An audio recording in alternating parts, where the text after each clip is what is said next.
ले जा रहे हैं राहुल गांधी। हाँ तो करें, बढ़िया बात है, करना चाहिए।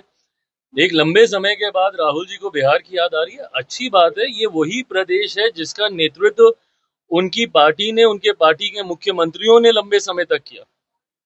और आज जब वो आके लोगों को विश्वास दिलाना चाहेंगे कि हम बिहार का विकास करेंगे, तो जरूर उनकी ऊपर भी कई उंगलियां उठेंगी कि लंबे समय तक, आजादी के बाद से निरंतरता में एक लंबा दौर रहा दशकों का, जहां पे कांग्रेस की ही सरकारें थी, कांग्रेस के ही मुख्यमंत्री थे।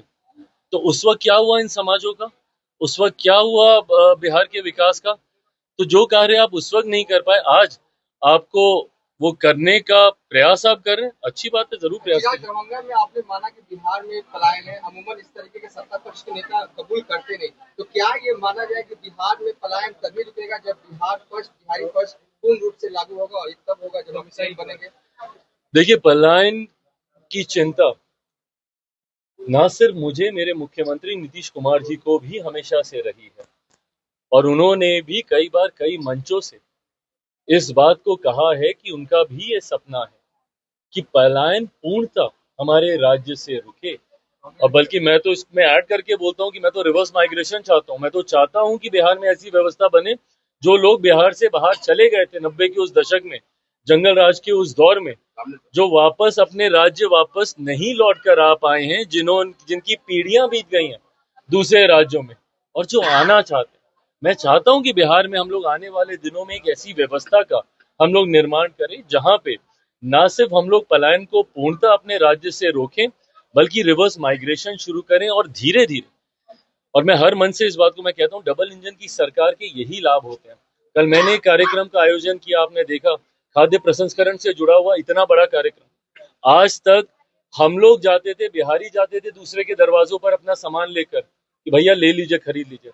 कल 20-22 देशों के 75 से ज्यादा डेलीगेशन यहाँ पर आए हैं, बायर्स यहाँ पर आए हैं खरीदने, जिसमें राज्य सरकार की एक अहम भूमिका है, केंद्र सरकार की एक अहम भूमिका है।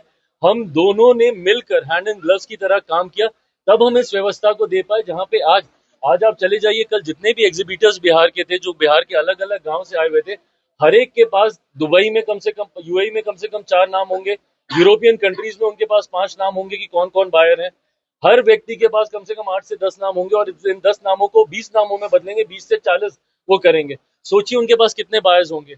वो धीरे धीरे अपनी कैपेसिटी, अपने पोटेंशियल को वो कितना बढ़ा सकते हैं when it comes to selling the product. तो ये दोनों सरकारों से मिलकर ही ये संभव हुआ है। ऐसे में पलायन को लेकर भी दोनों सरकारें, क्योंकि एक लंबे समय के बाद बिहार में डबल इंजन की सरकार आई है, ऐसे में इस व्यवस्था का निर्माण कर रहे हैं। और इसीलिए मैंने कहा है कि अगले 5 साल बिहार के लिए स्वर्णिम काल के तौर पर होंगे, जहां पे ये दोनों सरकारें मजबूती से केंद्र में नेतृत्व आदरणीय मेरे प्रधानमंत्री नरेंद्र मोदी जी, और बिहार में इस एनडीए गठबंधन और इस सरकार का नेतृत्व मुख्यमंत्री नीतीश कुमार जी, ये अगले 5 साल बिहार के लिए एक गोल्डन एरा के तौर पे होंगे।